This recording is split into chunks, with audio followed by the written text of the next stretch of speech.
All right, ladies and gentlemen, in this video we are continuing on the success criteria of finding the area of regular polygons, And so this time I want to use a regular pentagon as my focus. And our last one was a hexagon, and in this one we're going to go ahead and use a pentagon. Remember, the area is 1/2 of the apothem times the perimeter, which is also equal to the apothem times the number of sides times the value of each of these side lengths. So let's think about what we know here specifically. Okay. So in this video, or in this problem, we know the radius this time is going to be 10. We don't know the apothem, and we do not know currently what is given to us for the side lengths. So let's think of what we can utilize here. Well, I wanted to go ahead and identify the central angle. So the measure of the central angle RPQ is going to end up being 360 divided by 5. Why 5? Because it is a pentagon for the number of sides. And 360 divided by 5 is 72 degrees. So the whole thing is 72 degrees. So when I blow up the triangle that is inside, what ends up happening is, again, isosceles triangle, so the apothem bisects the angle of 72 degrees, creating 36 degrees on either side. And of course, either side is a right triangle. Well, I need to know the apothem, and I need to know the whole side length. Well, what can I utilize to find these missing pieces? Well, ladies and gentlemen, this is why I chose to do trig functions on my last one, because we can use trig functions on this one as well too. So let's go ahead and find our apothem first and foremost. So if I have a measure of angle 36 right here, the apothem is my adjacent, the 10 is the hypotenuse across from the 90, and so I end up seeing that I can use adjacent over hypotenuse, or cosine of 36 would be x for apothem over the hypotenuse of 10, and so cross multiply, I get 10 times the cosine of 36.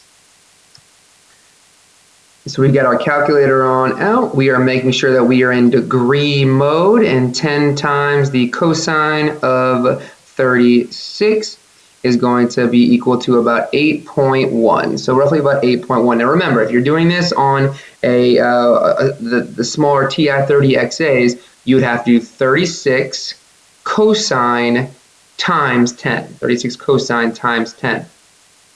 So, and I forgot what it was, 8.1, roughly about 8.1 for our apothem. Now our apothem is 8.1. So I'm going to put equals A for apothem. All right, but what do we also need? Well, we also need to know what the whole measure is going to be. So we can still utilize some trig functions, or what else could we use?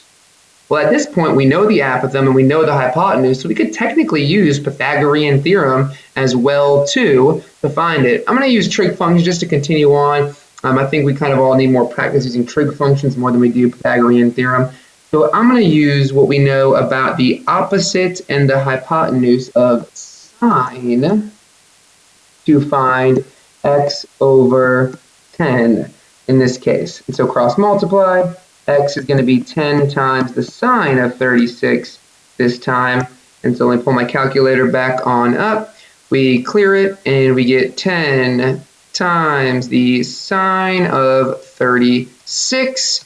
And we end up getting 5.9 for the value of SR.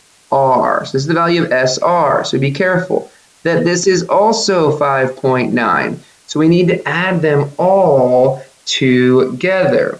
So if we do 5.9 times 2, then we end up seeing that the whole value is 11.8. So let me change colors as we kind of finish up what the goal of this video is. Now the area would be 1/2 of the apothem, which we found to be 8.1, times 8.1 times the number of sides. It was a pentagon, so 5, times the value of one side length. We found the value of one side length to be 11.8. So let's kind of put all this math here together. So it's 11.8 times 5 times 8.1. We'll get a value for that, and then we'll divide that answer by 2, and that's going to be about 238.95 inches squared. About 235, was it 5? Yeah, 238, excuse me, 238.95 inches squared.